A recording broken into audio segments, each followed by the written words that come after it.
예, 안녕하십니까?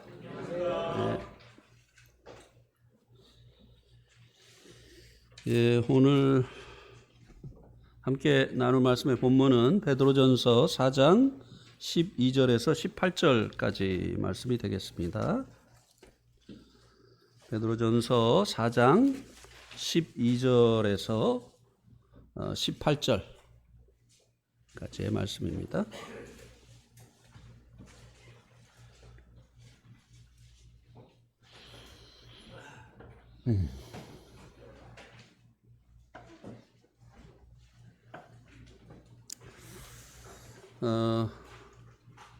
우리 형제님들이 한 절, 자매님들이 한 절 같이 교독을 하시도록 하겠습니다. 형제님들이 먼저 읽겠습니다.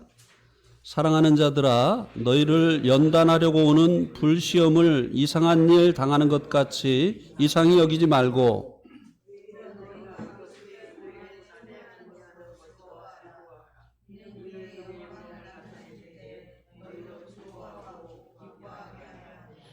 너희가 그리스도의 이름으로 치욕을 당하면 복이 있는 자로다.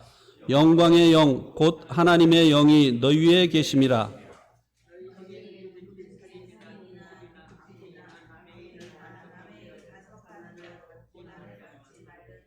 만일 그리스도인으로 고난을 받으면 부끄러워하지 말고 도리어 그 이름으로 하나님께 영광을 돌리라.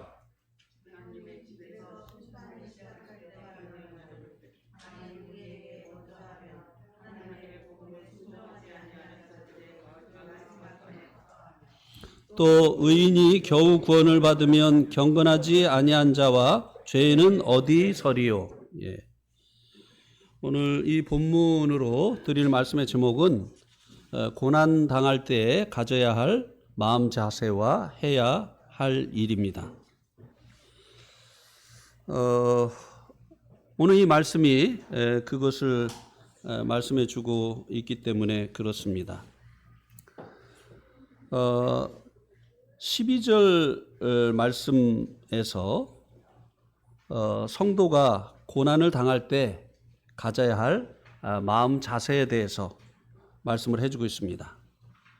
12절 말씀에 보면 사랑하는 자들아, 너희를 연단하려고 오는 불시험을 이상한 일 당하는 것 같이 이상히 여기지 말라고 말씀해 주고 있는데요. 여기서 말씀해 주고 있는 고난 당할 때 가져야 될 마음의 자세는 시험을 이상한 일 당하는 것 같이 이상히 여기지 말라고 하는 것입니다.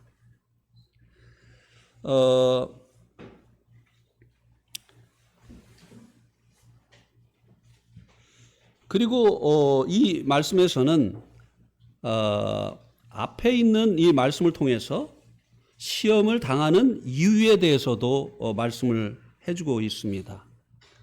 시험을 당하는 이유는 너희를 연단하려고 오는 불시험이라고 하는 이 말씀을 통해서 이 시험이 연단이라고 이 시험의 이유가 성도를 연단하는 것이다라고 말씀을 해주고 있습니다.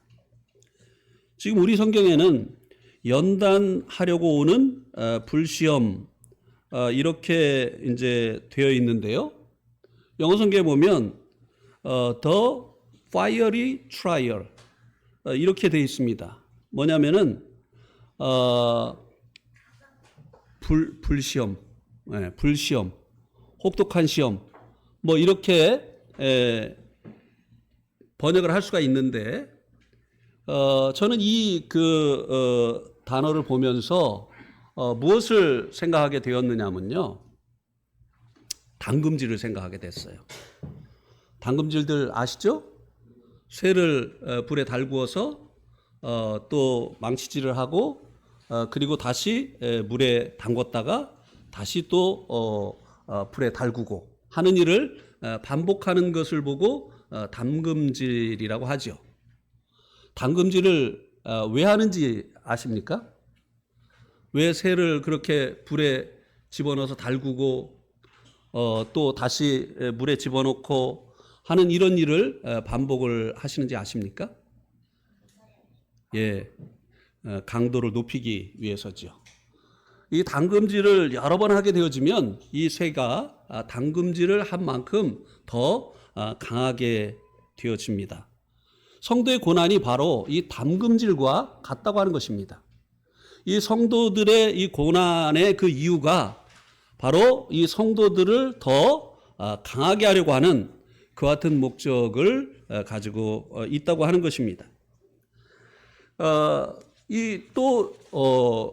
성도들이 이 시험을 당할 때에 가져야 될 그 자세에 대해서 말씀해 주고 있는데요. 이상한 일을 당하는 것 같이 이상히 여기지 말라고 했습니다. 왜냐하면 이 고난은 그가 주님께 속한 성도가 되어졌다는 증거이기 때문에 그렇습니다. 당연한 것이라는 거예요. 성도에게 고난은 당연한 것이라고 하는 것입니다. 우리 한번 요한복음 15장 18절 19절 말씀을 보시겠습니다. 요한복음 15장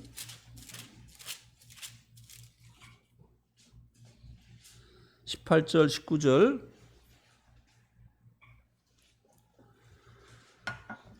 여기 보면 18절에 보면 세상이 너희를 미워하면 너희보다 먼저 나를 미워한 줄 알라. 너희가 세상에 속하였으면 세상이 자기 것을 사랑할 것이나 너희는 세상에 속한 자가 아니요 도리어 내가 너희를 세상에서 택하였기 때문에 세상이 너희를 미워하느니라. 예. 주님께 속한 증거 중에 하나가 바로 세상으로부터 미움을 당하게 되어진다고 하는 것입니다. 그래서 이 성도들에게 고난이 있게 되어지는 것입니다. 그 다음에 이 고난은요, 경건하게 살고자 하는 자들이 당하게 되어지는 일이라고 하는 것입니다. 디모데전서 3장 12절 말씀을 한번 보시기 바랍니다. 디모데전서 3장 12절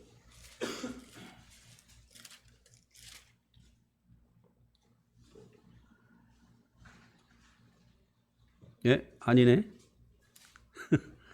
디모데 후서인가 보네요. 예, 죄송합니다. 디모데 후서 3장 12절.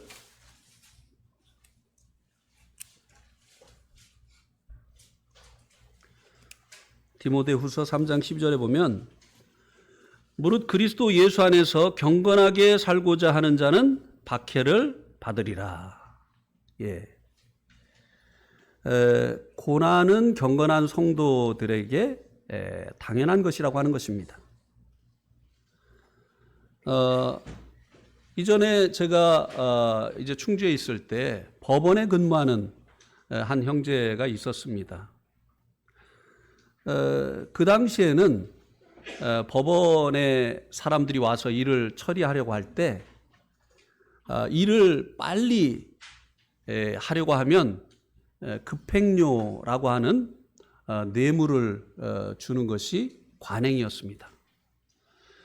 이 형제가 법원의 말단 사원이었기 때문에 이 뇌물을 받는 일을 도맡아 하곤 했습니다.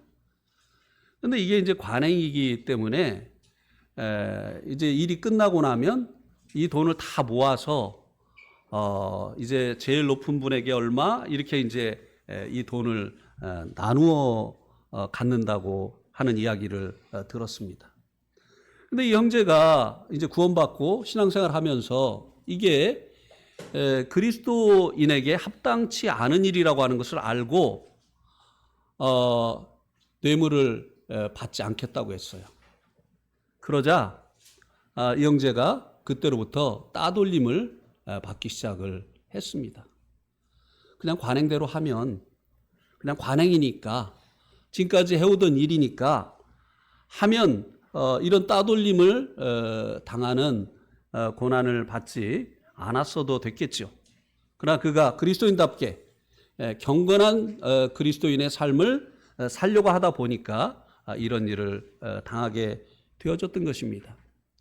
아마 여기에 있는 형제 자매님들도 이제 구원받은 이후에 주님의 그 말씀을 좇아서 또 성령님의 인도하심을 좇아서 살려고 하다가 겪게 되어지는 불이익, 여러 가지 그 어려움들 겪어보신 그런 경험이 있을 것입니다.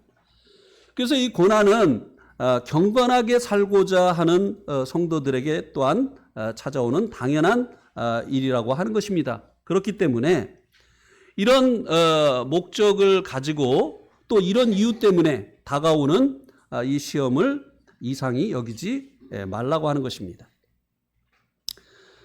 13절에서는 시험을 대하는 성도의 마음 자세에 대해서 말씀을 해주고 있습니다. 13절 말씀에 보면 오히려 너희가 그리스도의 고난에 참여하는 것으로 즐거워하라. 이는 그의 영광을 나타내실 때에 너희로 즐거워하고 기뻐하게 하려 함이라고 말씀해 주고 있습니다. 고난을 시험을 당할 때 더 적극적인 태도를 가지라고 요청을 해주고 있습니다. 그것은 그리스도의 고난에 참여하는 것으로 즐거워하라는 것입니다. 우리 주님께서도 그렇게 하셨죠. 우리 한번 히브리서 2장 2절 말씀을 한번 보시겠습니다. 히브리서 2장 2절.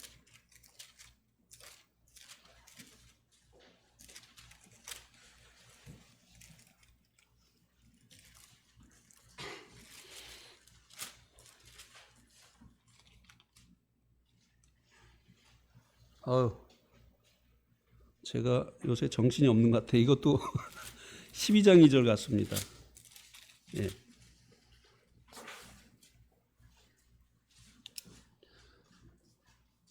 12장 2절.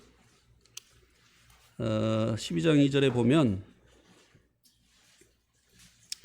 믿음의 주요 또 온전하게 하시는 이인 예수를 바라보자. 그는 그 앞에 있는 기쁨을 위하여 십자가를 참으사 부끄러움을 개의치 아니하시더니 하나님 보좌 우편에 앉으셨느니라. 예, 이 고난을 당할 때 적극적으로 고난에 참여하는 것을 즐거워하라고 했는데요. 우리 주님께서 그렇게 하신 것을 이 말씀이 보여주고 있습니다. 주님께서 앞에 있는 그 앞에 있는 즐거움을 인해서 있는 기쁨을 위해서 십자가를 참으셨다고 말씀해 주고 있습니다. 그래서 우리들도 이 고난을 당할 때 이와 같은 태도를 취해야 될 것을 말씀해 주고 있는 것입니다.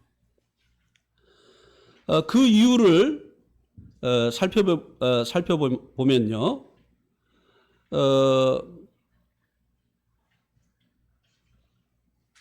여기 이제 그 영광을 나타내실 때라고 이제 말씀해 주고 있는데요.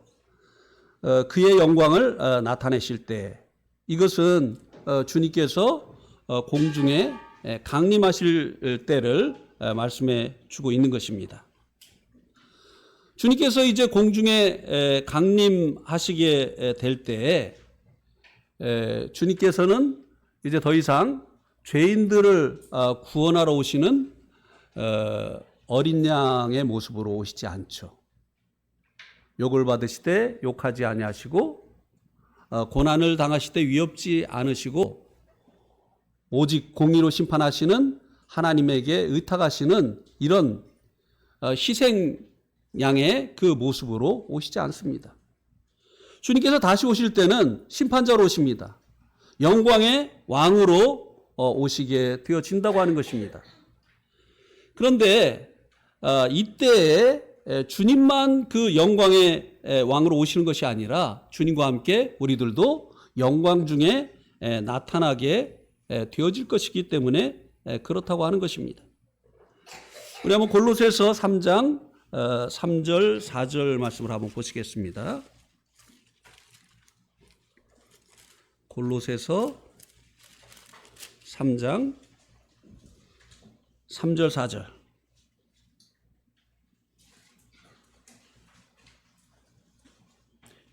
이 절부터 보면요.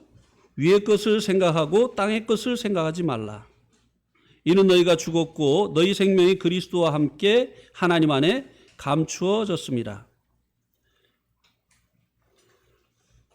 우리 생명이신 그리스도께서 나타나실 그때 너희도 그와 함께 영광 중에 나타나리라. 예. 여기 보면 이제 위의 것을 땅의 것을 찾지 말고 성도들에게 위의 것을 생각하라고 말씀해 주고 있습니다. 그 이유가 땅의 것을 생각하면서 살던 우리 옛사람은 죽었고 우리의 새 사람은 그리스도와 함께 하나님 안에 감추어졌다고 하는 것입니다. 그런데 이 새 사람의 실체는 주님께서 생명의 그리스도와 함께 하나님 안에 감춰져 있는데 우리의 생명이신 그리스도께서 나타나실 그때 너희도 그와 함께 영광 중에 나타나리라고 말씀해 주고 있기 때문입니다. 주님께서 영광 중에 나타나시게 될 때, 주님께서 영광의 왕으로 오시게 될 때 우리들도 주님과 함께 하나님 안에 감춰져 있던 우리의 이 새로운 모습도 나타나게 주님과 같이 나타나게 영광 중에 나타나게 되어질 것이라고 말씀해 주고 있습니다. 그리고 또 이때가 되어지면 우리가 이제 주와 같은 형상으로 변화가 되어질 뿐만 아니라 이 땅에서는 주님이 오시고 나면 불신자들에 대한 7년 동안의 심판이 있게 되어질 것입니다. 우리가 이것을 이제 7년 대환란이라고 말씀을 해주고 있는데요. 이때 그리스도인들은 무엇을 하느냐?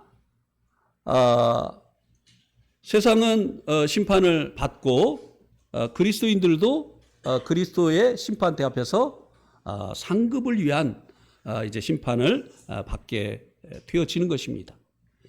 고린도후서 5장 10절 말씀을 보시겠습니다.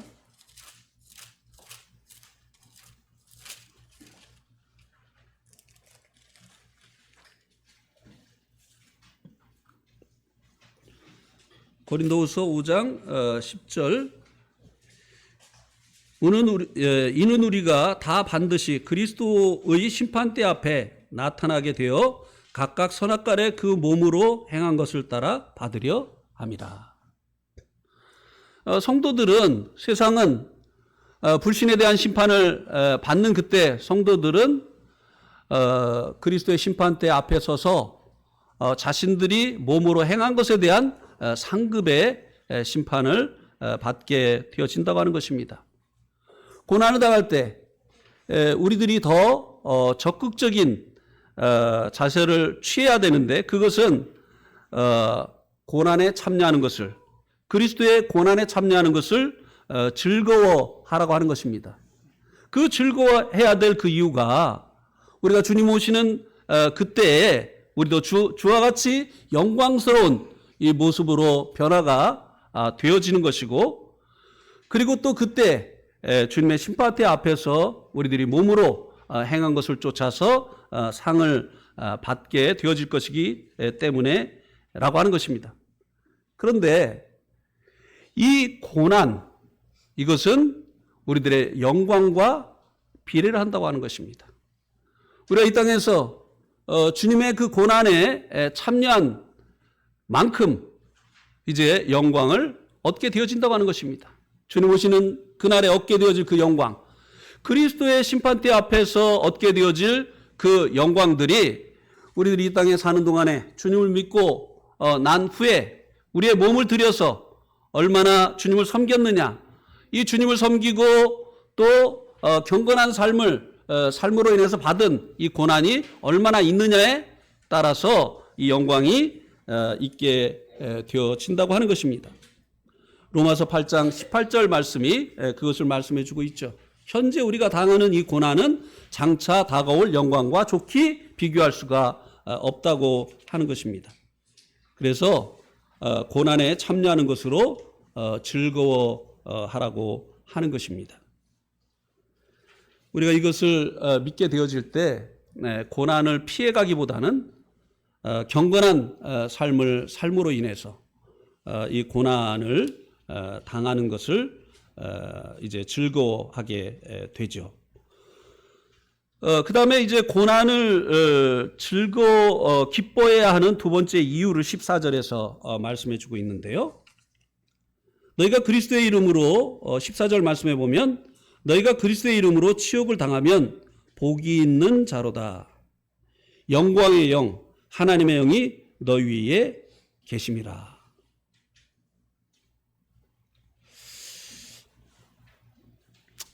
저는 이 말씀을 보면서 우리가 이제 주님의 이름으로 치욕을 당하면 복이 있는 자인데 그 복이 구체적으로 무엇이냐? 영광의 영, 하나님의 영이 우리 위에 계신다라고 하는 것인데요. 저는 이 말씀을 보면서 이스라엘의 찬송 중에 거하시는 주님이라고 하는 시편 22편 말씀을 기억하게 됐습니다. 찬송은 주님의 임재를 가져오는 가장 좋은 방법이죠. 찬송은 누군가를 칭송하는 것입니다. 저희 아들이 친구들에게 저를 자랑을 하면요, 그거 저 듣고 싶죠. 예. 저를 욕하는 자리에는 있고 싶지 않습니다. 그러나 누군가가 저를 칭송을 하면 그 자리에 있고 싶은 것이죠. 하나님도 마찬가지예요. 우리들이 예배 가운데서 하나님을 찬송하게 되어질 때 하나님께서 그 예배 가운데 임재하시는 것입니다. 그래서 하나님께서 이스라엘의 찬송 가운데 임재하신다고 했어요.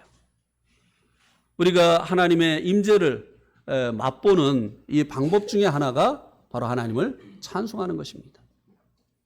그래서 이 찬송이 실제적으로 우리가 하나님의 임재를 경험하고 하나님을 경험하는 정말 좋은 이와 같은 방법이다라고 하는 것을 수도 없이 말씀을 드렸습니다. 또 우리가 찬양을 할 때 이와 같은 것을 주님 앞에 구하면서 찬양을 해야 되는 것이죠. 그래서 찬양 집회를 할 때마다 공연하지 마라. 찬양은 공연이 아니다. 찬양은 하나님을 높이는 것이다. 그때 하나님께서 임재하신다. 우리가 하나님의 임재를 맛보면 이것보다 더 좋은 것이 없다는 것을 알게 되어질 것이다. 그런데 우리가 이제 주님의 이름으로 치욕을 당하면, 고난을 당하면 주님의 임재가 이 고난당하는 성도들과 함께 있게 되어진다고 하는 것입니다. 우리가 하나님의 그 임재를 경험할 수 있는 방법 중에 하나가 바로 주님의 이름으로 이 고난을 당하는 것이라고 하는 것입니다. 그렇기 때문에 고난을 당할 때 우리가 기뻐해야 된다고 하는 것입니다. 고난을 당할 때 주님께서 고난당하는 성도들과 영으로 임재하시기 때문에 우리가 고난을 당할 때 기뻐해야 된다고 하는 것입니다. 스데반이 돌에 맞아 죽을 때 주님께서 하늘이 열리고 서서 그 고난당하는 스데반의 모습을 보셨다고 했지 않습니까? 보좌에 앉으신 그 주님께서 이제 더 이상 할 일이 없으시기 때문에 모든 일을 다 이루셨기 때문에 앉아 계신 그 주님께서 스데반이 고난을 당할 때 일어서셔서 그 스데반을 바라보셨다고 하는 것입니다. 또 구약에서 다니엘이 그랬죠. 다른 신에게 한 달 동안 이제 기도하지 말라고 하는 이 같은 명령을 들었음에도 불구하고 예루살렘을 향해서 창문을 열어놓고 기도를 한 그 결과로 사자굴에 던져지게 되어졌죠. 그때 하나님께서 당신의 천사를 보내시어서 이 다니엘을 보호하셨던 것을 볼 수 있게 됩니다. 예, 하나님께서요, 우리가 고난을 당하실 때 우리를 홀로 두지 않는다고 하시는 것입니다. 이것은 성령님께서 우리 안에 내주하시는 것과는 다른 것입니다. 특별하게 그때 하나님께서 임재하시는 것입니다. 악한 자들이 접근하지 못하게 하고 보호하시고 하는 이와 같은 일들을 다니엘을 통해서도 보여주시는 것처럼 그렇게 하신다고 하는 것입니다.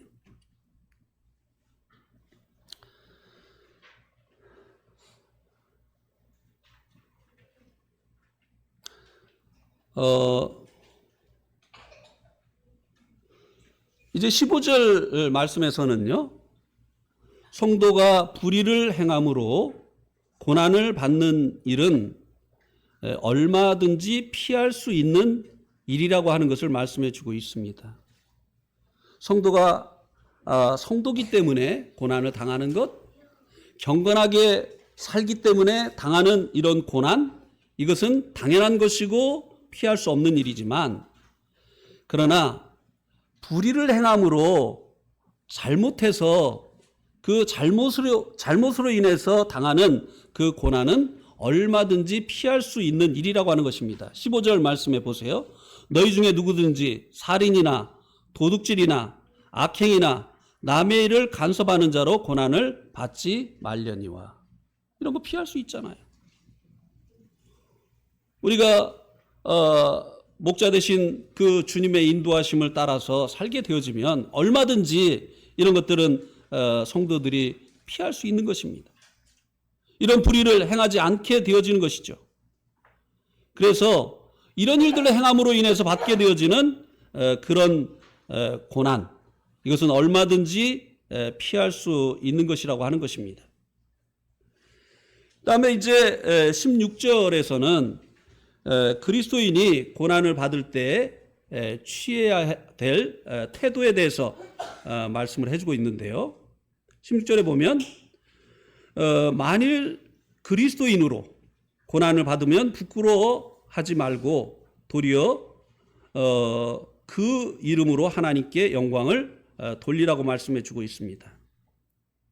고난을 부끄러워하지 말라고 하는 것입니다. 오히려 그리스도인의 이름으로 하나님께 영광을 돌리라는 것입니다. 사도 바울이 그렇게 했죠. 우리 한번 성경을 찾아보겠습니다. 빌립보서 1장 12절에서 14절입니다. 빌립보서 1장 12절에서 14절.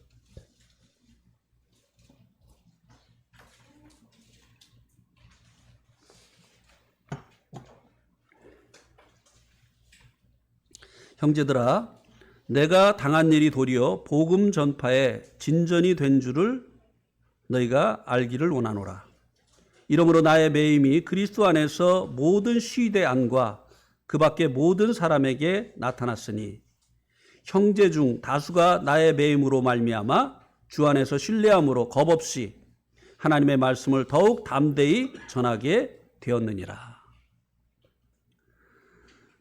사도 바울은 자신이 감옥에 갇힌 것 부끄러워하지 않았습니다. 왜냐하면 자기가 무엇인가를 잘못했기 때문에 그것으로 인해서 감옥에 갇힌 것이 아니고 그리스도로 인해서 그가 감옥에 갇혔기 때문에 부끄러워하지 않았습니다. 오히려 자랑했습니다. 왜냐하면 이 사도 바울의 이 고난의 결과로 인해서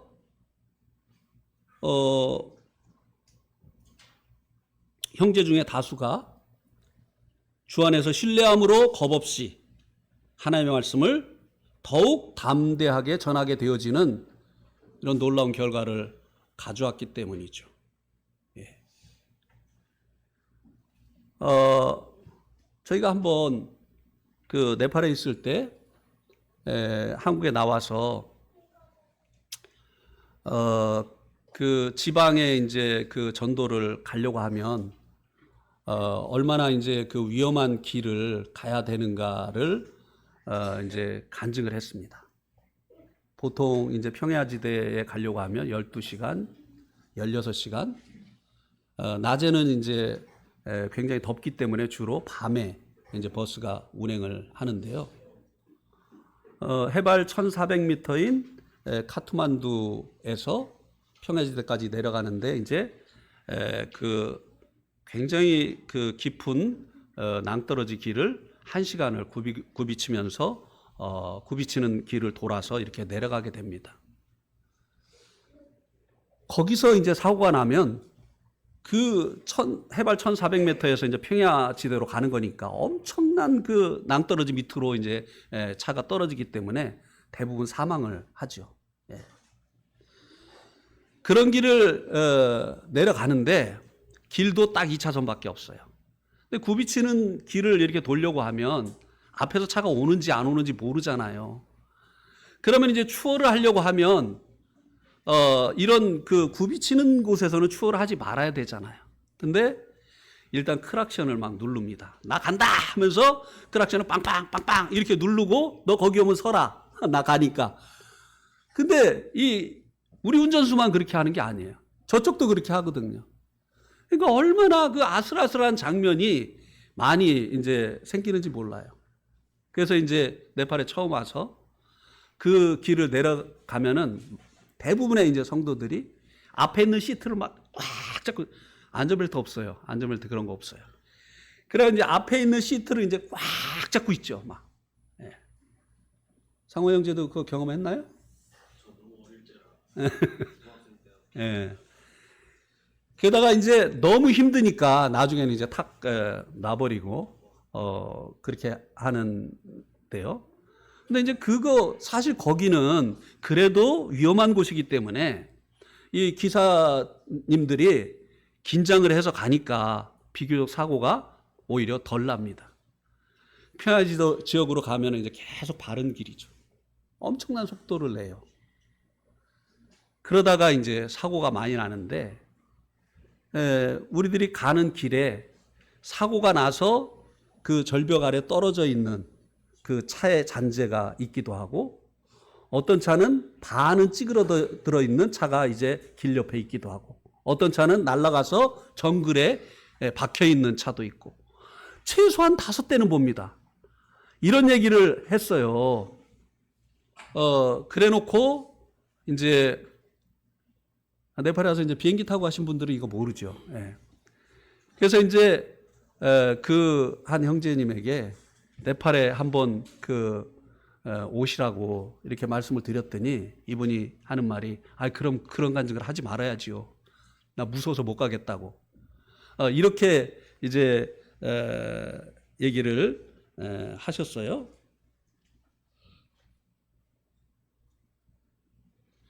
너무 길게 했네요. 내가 이 얘기를 또 왜 하고 있는지 잊어버렸어요.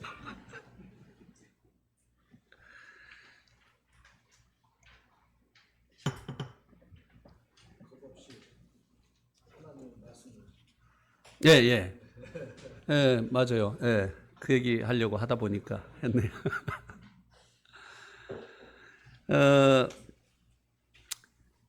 그런데 이 빌립보에 있는 이 성도들 또 사도 바울의 이 복음을 전하다가 감옥에 갇힌 이야기를 들은 성도들은 아이고야 나도 복음 전하면 감옥에 갇히겠구나 하고 복음을 안전하려고 한 게 아니라 오히려 이것이 자극이 되어서 겁없이 복음을 전하게 되어졌다라고 말씀해 주고 있습니다.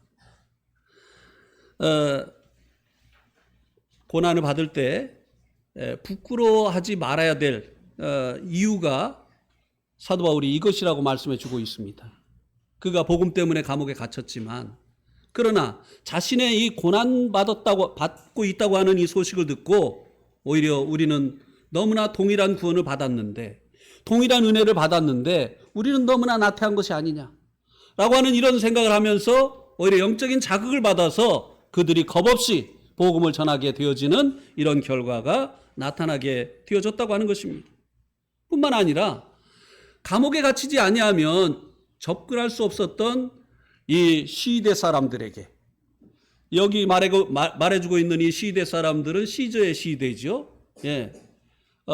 경호원들입니다. 예. 이 시저리안들 평상시에는 접근하기가 힘든 이런 사람들에게 복음이 전해지는 이런 결과도 나타나게 되어졌다고 했습니다. 그러니 사도 바울이 왜 주님 때문에 받는 이 고난을 부끄러워해야 되겠느냐고 하는 것입니다. 그래서 이 고난을 당할 때 그리스도인들이 주님 때문에 복음 때문에 고난을 당할 때 부끄러워하지 말아야 된다고 하는 것입니다.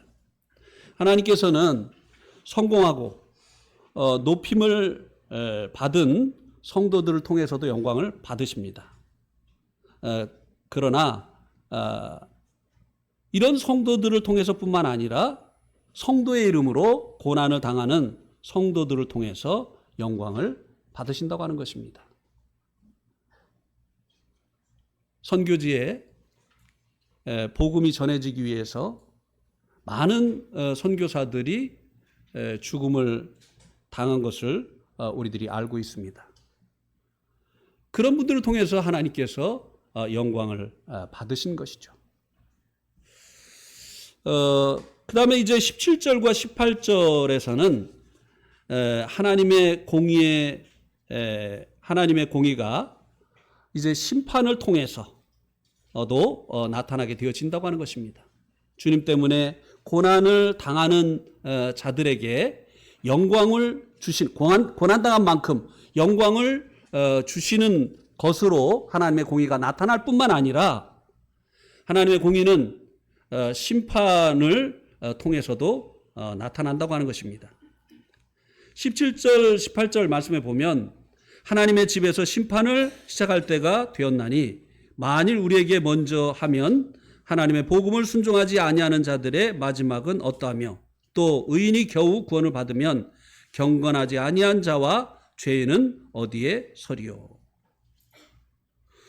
이 구절들에서는 하나님의 공의가 성도들의 죄들과 불신자들의 죄들에 대한 심판으로 나타나는 것에 대해서 말씀을 해주고 있습니다. 여기 말씀해주고 있는 하나님의 집은 교회를 얘기하죠. 성도들을 얘기하는 것입니다. 성도들에게 심판이 있다고 말씀해 주고 있습니다. 마지막 때에 세상을 심판하시기 전에 먼저 하나님께서 교회를 심판하신다고 말씀해 주고 있습니다. 성도들을 먼저 심판하신다고 말씀을 해주고 있습니다. 그러나 이 동일한 심판이 있지만 이 심판은 이 때가 다릅니다. 성도들의 이 심판은 이 세상에 있는 동안에 받습니다. 그러나 이 불신자들의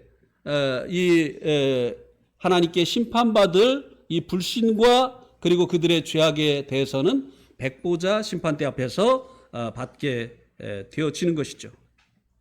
그리고 이 성도들을 심판하시는 그 이유는 하나님께서 성도들을 바로 잡으시기 위해서 하시는 것이라고 하는 것입니다.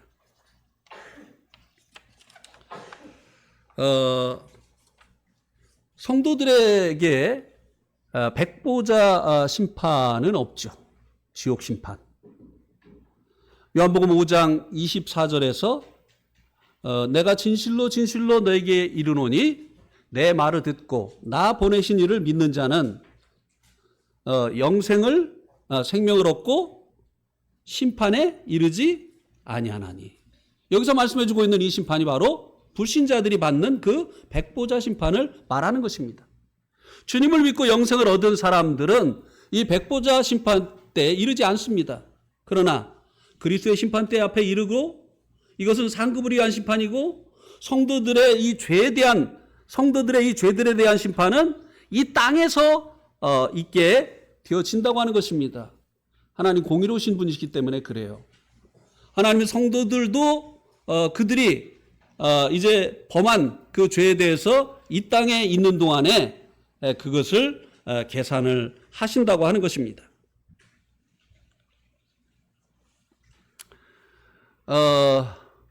우리 호연이가 그 네팔에서 이제 학교 생활을 할 때 그 국제학교였기 때문에 거기에 이제 여러 나라 아이들이 있었어요.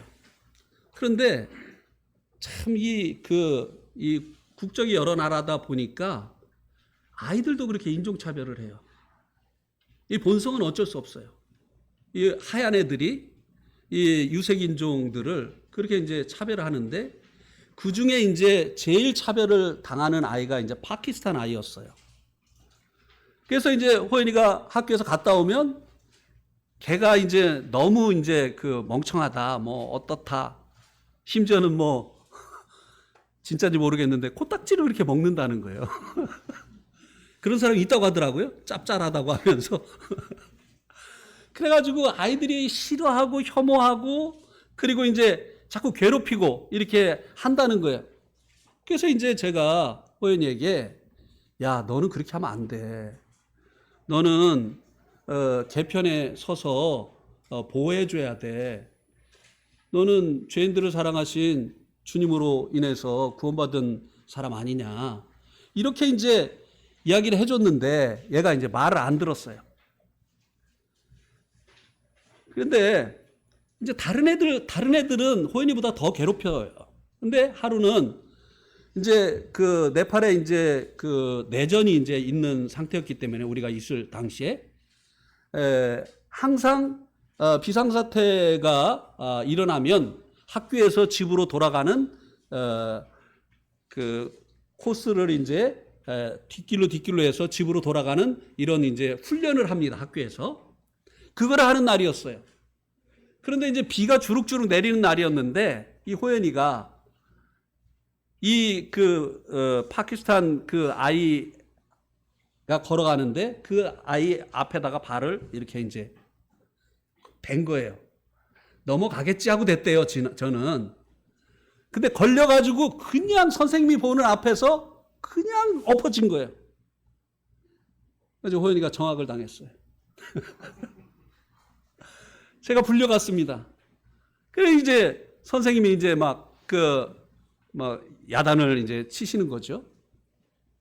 그래서 이제 제가 이제 호연이를 데리고 이제 집으로 가지 않고 이제 빵집으로 가가지고 호연아 억울하지? 그러니까 억울하다는 거예요. 울면서 억울하다는 거예요. 나는 요번에 처음 이렇게 했는데 애들은 얼마나 많이 그렇게 했는데 내가 그냥 오늘 이렇게 그냥 걸려가지고 이렇게 되다가면서 억울하다는 거예요. 그래서 하나님 널 사랑하셔서 그렇게 하는 거야. 너는 이런 일들에 대해서 이미 그 예수님의 대속을 통해서 용서를 받았기 때문에 이것을 인해서 지옥 가지 않아. 그리고 백보자 심판대 앞에서 심판받지 않아. 그렇기 때문에 네가 이런 사람이 되면 안 되기 때문에 하나님께서 다른 애들은 이렇게 해도 안 걸리는데 하나님께서 걸리게 하신 거야. 예, 그렇습니다. 이 성도들은요, 이 땅에서 우리를 이제 바르게 하시려고 하나님께서 그때 우리들의 잘못을 이제 심판을 하신다고 하는 것입니다. 세상 사람들은 뇌물을 얼마나 자연스럽게 받습니까? 근데 어쩌다 한번 그리스도인이 뇌물을 받으면은 걸린다니까요. 그 사람들은 안 걸리는데 우리 그리스도인들이 뇌물을 받으면요 꼭 걸리게 돼 있어요. 하나님 공의로우시기 때문에 그래요. 그들은 그들의 그 불의에 대해서 지옥 가서 받게 됩니다만 성도들은 안 받아요. 그러니까 이 땅에 있는 동안에 하나님께서 그런 것들을 계산을 하시는 거예요. 예.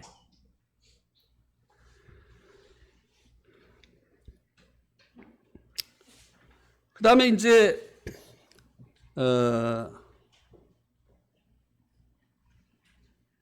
의인이 겨우 구원을 받으면 이라고 이제 말씀을 해주고 있는데요. 하나님께서 우리를 구원하시려고 베푸신 은혜가 얼마나 넉넉하고 풍성합니까? 근데 왜 의인이 겨우 구원을 받는다고 이렇게 말씀을 해주고 있습니까? 우리의 죄에 비하면 죄값으로 치르신 주님의 그 생명의 가치가 얼마나 큽니까? 그죠? 우리를 구원하시기 위해서 베푸신 하나님의 은혜는 정말 큰데 왜 우리가 받는, 의인이 받는 구원은 겨우 받는 것이다. 이렇게 말씀을 해주고 있느냐고 하는 것입니다. 이것은 구원을 이제 주님의 그 보혈로 말미암는 죄 형벌로부터, 이 죄사함을 받음으로 인해서 죄 형벌로부터 받는 구원으로 제한을 하기 때문에 이 말씀을 이해하기가 힘든 것입니다. 우리가 주님의 그 보혈로 넉넉한 이 죄사함의 이 은혜를 받았는데 왜 겨우 구원을 받는다고 하지?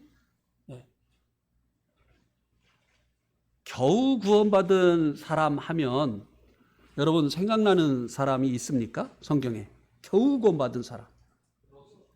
롯. 또 롯. 신약에서는 예수님 예수님 십자가에 달리실 때 같이 그 십자가에 달렸던 강도. 겨우 구원받았어. 뭐예요? 그냥 죄 형벌로부터 구원만, 죄 사함만 받은 거예요. 근데 주님께서 우리를 위해서 주시기를 원하시는 구원은 얼마나 넉넉한 것입니까? 죄의 형벌로부터 뿐만 아니라 죄의 세력으로부터도 구원받기를 원하시고, 우리가 또 그리스도의 형상에 이르도록 성화되기를 원하시고, 또 성화된 만큼 우리들이 영광을 얻기를 원하시잖아요. 이것은 무한한 하나님께서 기회를 주신 겁니다. 그런데 하나님께서 예비하신 것에 비하면, 하나님께서 주시기를 원하시는 것에 비하면 우리가 받은 구원이 얼마나 적으냐라고 하는 것입니다. 영광과 함께 구원을 받게 하기 위해서 우리들에게 고난을 허락해 주셨는데 고난을 피해 다니고 세상과 타협하고 주님께 드려야 될 것을 자기를 위해서만 사용하고, 이렇게 함으로 인해서 우리가 영광을 얻을 수, 영광과 함께 얻을 수 있는 이 구원을 우리가 얼마나 축소해서 받느냐고 하는 것이에요. 이거는 구원을 주신 하나님의 입장에서 구원을 겨우 받는다고 하는 것이 아니라 구원을 받는 우리들의 입장에서 구원을 겨우 받는다라고 하는 것을 말씀해 주고 있는 것입니다. 의인들도 겨우 구원을 받는다고 하는 것은 참 슬픈 일이죠. 그죠? 네. 난 이 말씀 보면은 생각나는 게 있어요. 옛날에 아이스크림 그 선전하면서 아이스크림 이렇게 줬는데 딸 줄을 몰라가지고 못 먹으니까 그 아이스크림을 준 사람이 뭐라고 했죠? 줘도 못 먹나! 하나님 이렇게 풍성한 구원의 은혜를 우리들에게 주셨는데 이 풍성한 구원을 우리가 받아 누리고 또 영원토록 누려야 될 터인데 겨우 면지옥하는 이런 구원, 안타까운 것이죠. 그러나 이것은 하나님 책임이 아니에요. 우리 책임입니다. 그 다음에 이제 이 의인들과 비교해서 죄인들을 뭐라고 이제 표현을 여기에 해주고 있느냐 하면요, 여기 보면은 의인이 겨우 구원을 받으면 경건하지 아니한 자와 죄인은 어디에 서리요? 이 죄인들을 의인과 비교하는 것은 이해가 되죠. 그죠? 죄인의 반대는, 의인의 반대는 죄인이니까. 그런데 여기, 의인의 반대로 경건하지 아니한 자라고 했습니다. 경건하지 않은 자가 심판을 받는다고 하는 이 말의 의미는 무엇인가 하면요, 하나님은 불신자들도 경건하기를 원하신다는 거예요. 우리가 어디에서 이것을 알 수가 있습니까? 우리 한번 로마서 1장 18절 말씀을 한번 보시기 바랍니다. 로마서 1장 18절.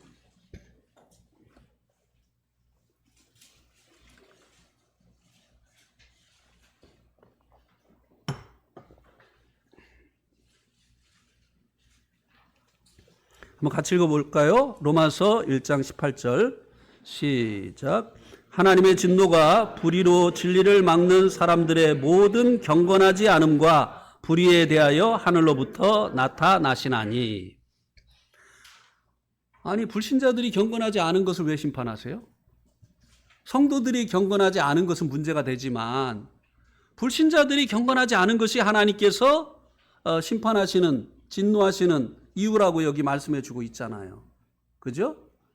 그러니까 여기서 말씀해 주고 있는 경건하지 않은 자는 불신자를 얘기하는 거예요. 그러면 이 경건이라고 하는 이 말의 뜻이 무엇이냐? 하나님 앞에서 행한다고 하는 것이에요. 자, 우리가요, 종교 템플에 가면 사람들이 갑자기 경건해지죠. 사원에 가도 사람들이 막 거기서 소리 지르고 막 노래하고 춤추고 안 하죠. 그죠? 또, 예배당에, 우리는 좀 안 그렇습니다만, 그랬으면 좋겠습니다.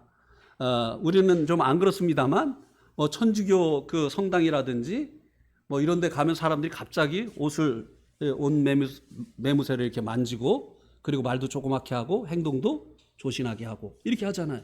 이게 뭐예요? 경건이에요. 왜 그렇게 하죠? 여기 하나님 계시다고 하는 생각 때문에 그렇게 하는 거예요. 여기 부처님 계시다고 하는 생각 때문에 그렇게 하는 거예요. 그러니까 이 불신자들도 경건해야 될 그 이유가 그 다음에 로마서 1장 19절 20절에서 말씀해 주고 있는 거예요. 하나님 계시다는 증거가 없기 때문에 사람들이 하나님이 없다고 하는 것은 하나님 책임이에요. 그런데 하나님께서 하나님 계시다고 하는 증거를 주셨는데도 불구하고 그들이 믿지 않음으로 인해서 하나님을 불신하는 것은 자기들 책임이에요.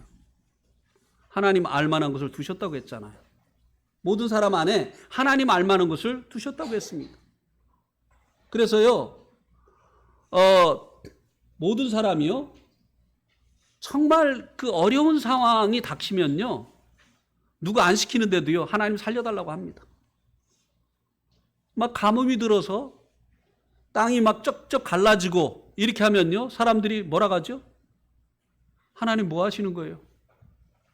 그리고 기우제를 보냅니다. 모든 사람들 안에 하나님 알만한 것이 있어요.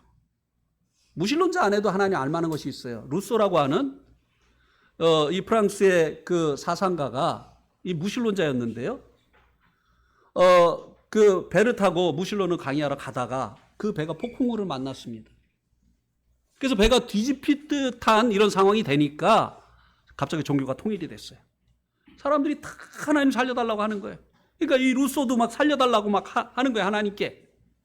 근데 다행히 배가 뒤집히지 않고 항구에 도착을 했어요. 그러니까 이 루소가 먼지 묻은 가방을 탈탈 털어가지고 다시 강의를 하러 가는 거예요. 무신론 강의하러. 그러니까 같이 있던 이 친구가 여보게 루소, 자네는 위험천만한 바다에 있을 때는 유신론자고 안전한 이 땅에 발을 디디니까 무신론자가 되는가? 이렇게 친구가 얘기를 하니까 화를 내면서 나는 언제나 무신론자야. 내가 이랬다 저랬다 한다고? 하나님 어디 있어? 있으면 보여줘봐. 그러니까 이 친구가 자네 아까 배가 뒤집히려고 했을 때 뭐 했나? 그렇게 물어봤어요. 가만히 생각해보니까 뭐 했죠? 네. 우리 안에 음식에 대한 욕구가 있잖아요. 식욕이 있잖아요. 그죠? 이것은 음식이 있기 때문에 그 음식에 대한 욕구도 있는 거예요. 음식이 존재하지 않으면 음식에 대한 욕구가 없어요. 왜 사람들이 하나님이 필요한 순간에 하나님을 찾느냐고 하는 것이에요. 하나님이 계시기 때문이에요.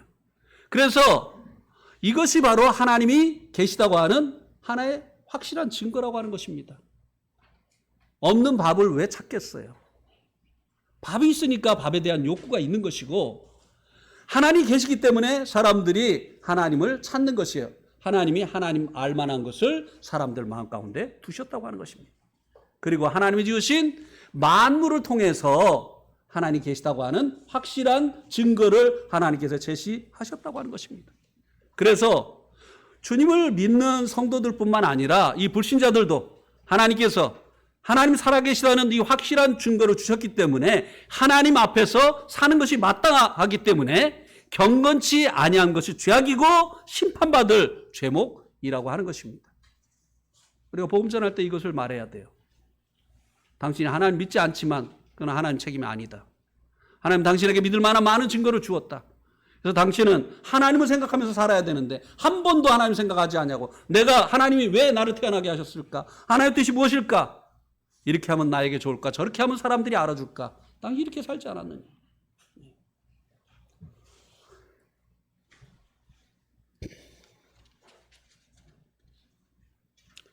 예, 하나님께서 이렇게 성도들도 심판을 하시고 또 불신자들도 심판을 하시기 때문에 고난을 당할 때 우리가 이 고난을 인해서 얻게 되어질 이 영광을 생각하면서 고난을 이겨내야 되고 또 고난받는 것을 부끄러워하지 말고 오히려 즐거워하는 삶을 살아야 된다고 하는 것입니다.